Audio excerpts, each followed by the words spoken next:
മുണ്ടക്കൈ ചൂരൽമല ഉരുൾപൊട്ടലിനെ കുറിച്ച് പഠിക്കാൻ സർക്കാർ നിയോഗിച്ച ഭൗമശാസ്ത്രജ്ഞൻ ജോൺ മത്തായിയുടെ നേതൃത്വത്തിലുള്ള വിദഗ്ധ സംഘം ഇന്ന് സംസ്ഥാന സർക്കാരിന് റിപ്പോർട്ട് കൊടുക്കും. റിപ്പോർട്ടിൻ്റെ അടിസ്ഥാനത്തിലായിരിക്കും ദുരന്ത മേഖലയിലെ തുടർ പ്രവർത്തനങ്ങൾ നടക്കുക. ദുരന്തബാധിതരായി ക്യാമ്പുകളിൽ ഇപ്പോൾ കഴിയുന്നത് 97 കുടുംബങ്ങളാണ്. വിപിൻ സി വിജയൻ നമുക്കൊപ്പം തത്സമയം ചേരുന്നു വയനാട്ടിൽ നിന്ന്. Good morning Vipin C Vijayan. വിശദാംശങ്ങൾ ഇപ്പോൾ എവിടെയാണ് വിപിനുള്ളത്?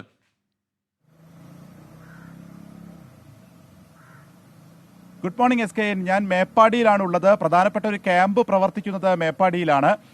ഇന്നിപ്പോൾ ഈ ഭൗമശാസ്ത്രജ്ഞരായിട്ടുള്ള ജോൺ മത്തായി നൽകുന്ന റിപ്പോർട്ട് വളരെ നിർണായകമാണ് വയനാട്ടിനെ സംബന്ധിച്ച്. കാരണം ഈ പ്രദേശത്ത് ഏതൊക്കെ രീതിയിലുള്ള സുരക്ഷിതമായതും അല്ലാത്തതുമായ സ്ഥലങ്ങളുണ്ട് എന്നുള്ളതായിരുന്നു പ്രധാനമായും ഈ പഠനത്തിൽ ഉണ്ടായിരുന്നത്. അതിൽ ഈ പുഞ്ചിരിമട്ട പ്രദേശത്ത് താമസിക്കുന്ന കുറച്ച് വീടുകൾ ഇപ്പോഴുമുണ്ട്. അപ്പോൾ അവരെ അവിടെ താമസിപ്പിക്കാൻ കഴിയില്ല എന്നുള്ളതാണ് പ്രാഥമികമായി ഈ റിപ്പോർട്ടിൽ ഉണ്ടാവുക എന്നുള്ളതുമാണ് അറിയുന്നത്. ഒപ്പം തന്നെ ഈ ചൂരൽമല അടക്കമുള്ള പ്രദേശങ്ങൾ കുറച്ചുകൂടി സുരക്ഷിതമാണ്. അപ്പോൾ ഏതൊക്കെ പ്രദേശങ്ങളിൽ ഇനി അവിടെ ഒരു പുനരധിവാസത്തിനുള്ള സാധ്യതയുണ്ട്, ഏതൊക്കെ പ്രദേശങ്ങളിൽ വീടുകൾ അവിടെ വെക്കാം തുടങ്ങിയ കാര്യങ്ങളിൽ ഇനി സർക്കാർ ആയിരിക്കും ഒരു തീരുമാനമെടുക്കുക.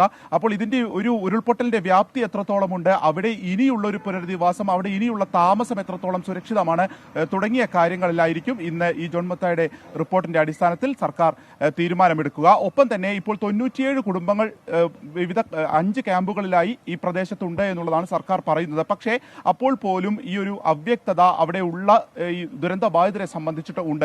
കാരണം അവർ സ്വമേധയാ കണ്ടെത്തിയ വീടുകളിലേക്ക് മാറിപ്പോകുന്നവരുണ്ട്. പക്ഷേ അതിനൊന്നും തന്നെ ഒരു നേതൃത്വം കൊടുക്കാൻ ആളില്ല എന്നുള്ള ഒരു സ്ഥിതിയുണ്ട്. അവർ പലരും പരാതി പറയുന്നത് ഉദ്യോഗസ്ഥരോടാണ്. ഉദ്യോഗസ്ഥർ ജനപ്രതിനിധികളോട് പറയാൻ പറയുന്നു. അങ്ങനെ അവർക്ക് ഒരു താമസിക്കാൻ ഒരു പ്രത്യേകമായിട്ട് സ്ഥലം അല്ലെങ്കിൽ അവർ ആഗ്രഹിക്കുന്ന സ്ഥലത്തിലുള്ളത് അവരോട് കാര്യങ്ങൾ ചോദിച്ചു മനസ്സിലാക്കാനുള്ള ഒരു പ്രയാസം, ഇങ്ങനെയുള്ള കാര്യങ്ങളിൽ ഒരു അവ്യക്തത ഇപ്പോഴും ഉണ്ട്. ഒരു കൃത്യതയില്ല എന്നുള്ള പരാതി ദുരന്തബാധിതർക്കിടയിൽ നിന്ന് നിരന്തരമായി വരികയാണ്. കാരണം ആദ്യത്തെ ഒരു 2 ആഴ്ച വളരെ സജീവമായി ഇവിടെ ഉപസമിതി മീറ്റിംഗുകൾ ഉൾപ്പെടെ ഉണ്ടായിരുന്നു, വാർത്താ സമ്മേളനങ്ങൾ ഉണ്ടായിരുന്നു, അതിൽ വിവരങ്ങൾ പുറത്തു വന്നിരുന്നു.